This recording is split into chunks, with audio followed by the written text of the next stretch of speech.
Hey, welcome back to the channel, folks. If you're new here, welcome. Glad to have you. You know, there's been a lot of things in the YouTube and the news lately, and some of them seem pretty funny, but if you take a closer look, I think they're tragic. So to avoid this... And a customer was misgendering me today, like really badly. I didn't have their order ready. Stick around and I'll show you how.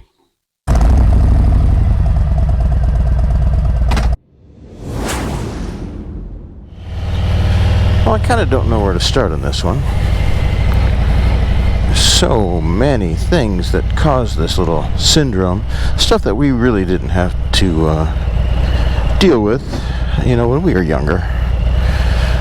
Back in the 50s and 60s.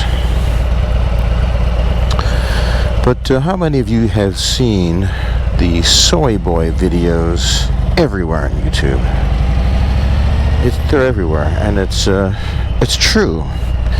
You know, soy is what doctors use to help pregnant women or women right after birth to help regain their estrogen levels. And if you don't think that is hell on young boys, you should think again. Because testosterone levels in boys, I was going to say man, boys this age are down to record levels. I mean, a lot of them have testosterone levels of about 100, 125, when they should be up around 800 to 1,000. And everyone's always saying, what is happening? I'll tell you what's happening. Our food supply is poisoned, our water is poisoned, but not that there's a lot you can do with that. You should be aware of it. And it's also, you know, everyone knows that soy is bad for young men, yet we go to Starbucks and you see them just slamming down soy lattes. So it's a problem. And the other thing is fear. I don't claim to be fearless, but when I was young, I learned to ride a motorcycle. I mean, pretty young. We had our little motorcycle club with our little white T-shirts that we used a magic marker on to do the super tough 160s. And boy, you don't do that because it bleeds right through that shirt and leaves you just stained. Boy, it smells bad. Anyway, I digress. I was raised by a biker. Whenever I wasn't living on the streets, I was raised by a guy who he was hard, man. But I just love him to death. If it wasn't, I wouldn't be the man I am today without him. And he was also one of the best bike builders I have ever seen, and that was way before it was even popular. I mean, we're talking about, fix this, we are talking about early 70s. I'm going to throw a couple of pictures up of his favorite bike, the last bike. It's the only pictures really that I could find. Shovelhead he built. It actually made a couple of magazines. Back then what you had was magazines. There was no internet. So, but he was awesome. His first bike was the Triumph, and he would go to work in summertime and he'd say, go take my bike out, and everything from you know, what he was working on at the time, big bad electric glides he had. I think it was a panhead electric glide he had. But he was awesome. I just looked up to him.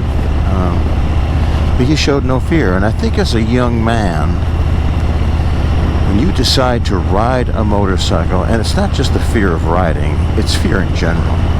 You hop on that bike, of course it makes you 10 foot tall and bulletproof, But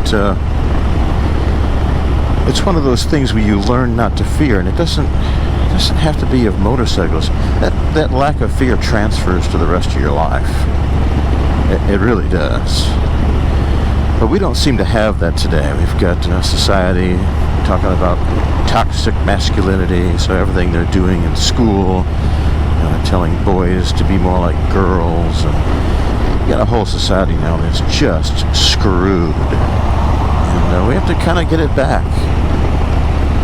And I think the way we get that back is motorcycles. It's got that freedom, and it's got a sense of empowerment. And it doesn't have to be young men, young girls too. The soy's not going to hurt them. It's going to just make them better women. Their estrogen counts will be higher. But young men, we are just killing them, the next generation. And we probably shouldn't make fun of them. It's not their fault. It's our fault for letting this shit happen. In the schools and the food. We have to educate ourselves as to what's really happening to that generation.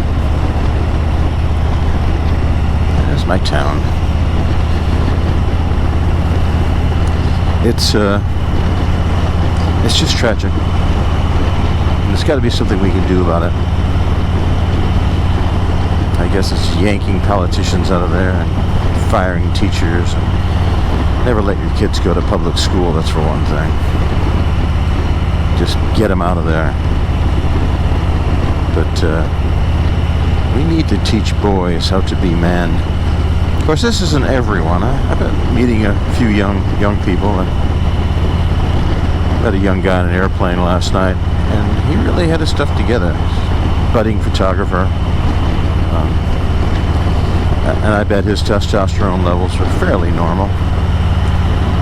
But if you got kids, get those testosterone levels checked with them. It's you'd be surprised how many studies that have been done. It says, we don't know why testosterone in men and boys is so low. Yeah, we all know why. They just won't come clean. And boy, it bugs me. So let's try to give these kids a break. Try not to make them cry. First of all, don't go to Starbucks. It may be a prerequisite that they drink soy lattes during the day. A kid that you saw did that TikTok video when he was on duty. He was in the closet and he was crying. That's, the whole internet's been laughing, and I think that's a distraction. We need to make a choice to make this generation better. And teach boys how to be men. So that was my little rant for today. It's been bugging me, and I just had to make a video about it. So that's it.